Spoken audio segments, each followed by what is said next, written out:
Өз негизи аял затынын көңүл бурдургусу келип аткан неден билсе болот. Мен өзүмдө аяштарым отурат. Үйгө келип атканда телефон чалганда эле өзүнүн кандай акыбалда экенин, жагдайын билсең болот. Телефон чалып, каяктасың, келе атасыңбы? Үйгө келе атсаң, нан ала келесиңби деп коет го. Анда нормальный настроение. Анда нан ала келсең, ошону дальше жашай берсең болот. Бирок ушуну такыр түшүнбөйм да, келе аткан нан ала келесиңби дегенди түшүнбөйм. Магазин үйдүн эшигинин алдында. Обязательно сен тияктан келип токтоп, анан нан алып анан киришиң керек да.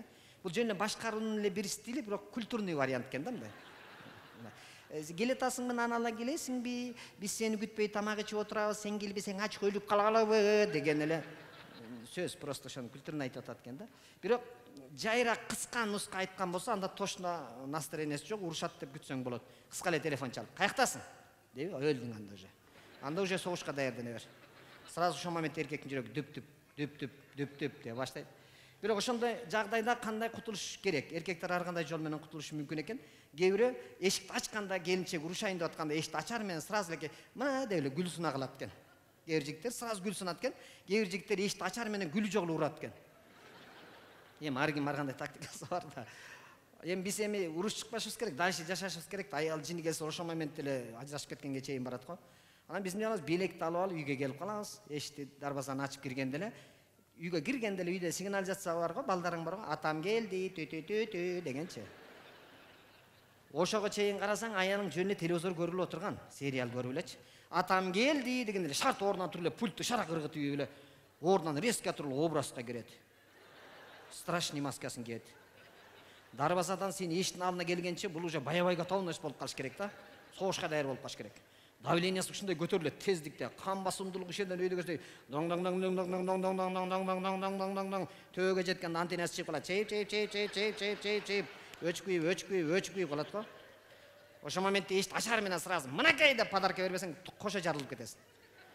Бирок ошондой моментте эшикти ачып туруп резко подарка берсең, аял затынын 1 мүнөт, 2 мүнөткө чейин мээси токтоп калат экен. Мен испытание кылып көрдүм. Себеби дегенде мындай экен да.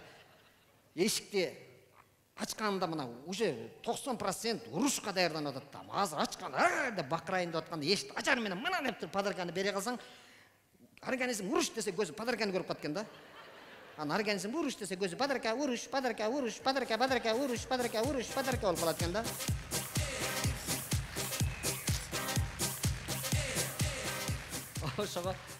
Ошого токтоп калган ошондон экен да, эмне кылсам деп. Бирок кол көнүп калганда кетип калат экен, уже алып коет экен подарканы. Подарканы алып алган, бирок жини таркай эле ушуну калчылдап турган болот. Өңү бозоруп, мондой. Анан подарканы көргөндөн кичине анан жазылган.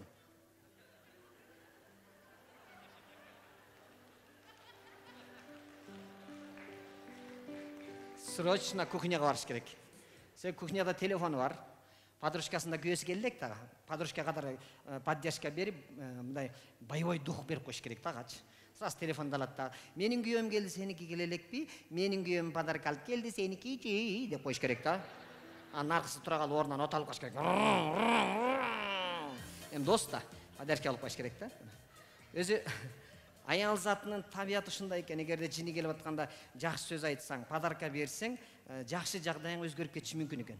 Табияты ушундай. Эркектин табияты башка да. Эркек жини келип атканда подарка берип көрдүңөрбү? Элестетсең, эркек жин келип, деп урушуп атса, мына подарка, каякта подарка?